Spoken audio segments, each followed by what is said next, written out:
Hello, everyone. I hope you're having a wonderful day today. My name is Kelly McCain, and I am here to walk you through some of the basics of the parent portal at McGee Middle School. So, what we're going to do here is first things first is you need to be able to get to the portal itself. So, the best way for you to do it is to go to our school's website. So, you can either type in the location, which would be mms.simpson.k12.ms.us, or you can Google McGee Middle School, and we're usually the first link that pops up.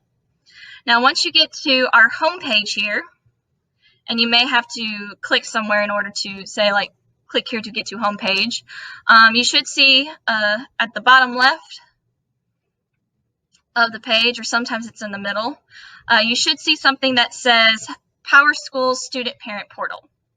Now, when you click on that, it should lead you to a page that looks like this.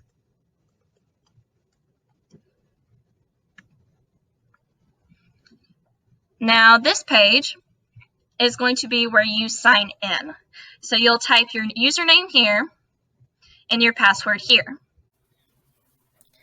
Now, if you ever forget your username or password login, don't click on the link down here at the bottom. It's not the best way for you to get your information. The best way to get for you to get your information is to contact Mr. Carter from our office. So, you should see it on the screen here. This is going to be Mr. Carter's email address. So that is dcarter@simpson.k12.ms.us. Anything that you need regarding your PowerSchool login information, just send him your details and he will get back to you with how to log on. Now, once you have logged in on PowerSchool, this is going to be what your first page should sort of look like.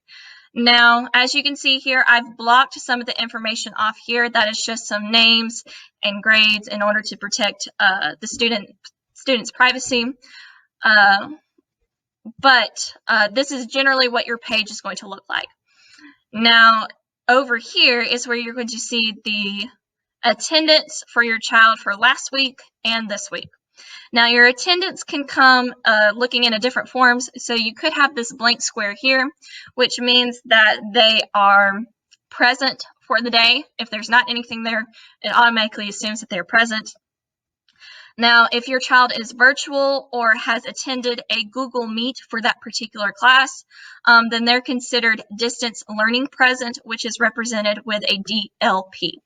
Now, if your child is absent, it's either going to show up with an A down here, or if they're a virtual student, it will say DLA, so distance learning absent. Now, you will also see the different courses that your child is taking. And if you need to email one of your teachers, one of your students' teachers, then you would click on this little blue icon next to their name. It'll give you their email address, and you can just copy and paste that into your regular email, and you can email them that way. Now, over here on the right, where this big block of orange is where you would normally see the grades. So you could have term 1 grades, term 2 grades, semester 1 grades, term 3, term 4, and semester 2. And it'll tell you on each class what they've made. And if you go a little further down, you will also see any absences or tardies that they have had throughout the year.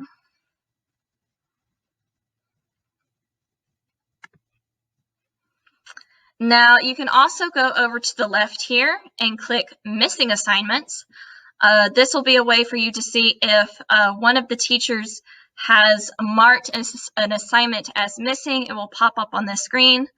Just make sure that you're clicking on the correct term up here. So right now we have term 1, which is already passed. It says the course that this person has missed an assignment in, particularly math, the due date that it was supposed to be turned in on, and what the assignment is called. Now, this one here is a formative assessment. We also have summative assessments, which is basically the differences between like a daily grade and a test grade. The score type, which is a percent, so as per normal, this goes by if you have 100%, that's an A, 90%, that's a B. So the regular grading score, it's just this is how they've decided to represent that score type. And then the teacher here. So if they're missing something for a particular teacher, then you can email that teacher and say, hey, where do I need to locate this? Or where can I find this in our Google Classroom?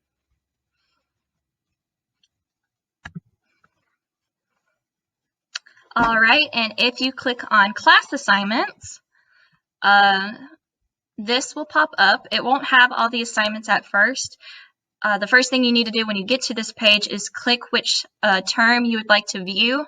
So I have clicked term 3 here, and the assignments will appear in order of class. So since this child has history for their first class, all of the history assignments are going to come up first. And as you scroll down, you'll have the different assignments based on when they have that class. Now, it'll tell you when that assignment was due, what type of assignment is it, the category, whether it's summative or formative, and what the name of that assignment is. Also, off to the side here, the part that I have blocked out will tell you the grade of the assignment. So if you have a particular question about maybe which assignment your child did not do so well on, you can take a look and see which one they didn't do so well on.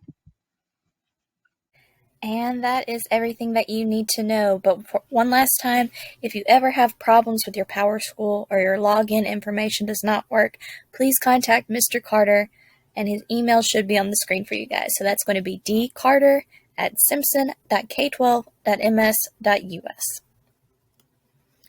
And that is it for this tutorial. I hope that it has helped you understand a little bit more about PowerSchool and the student and parent portal, and help you stay up to date on your students' progress during their time at McGee Middle School. Thanks again for watching.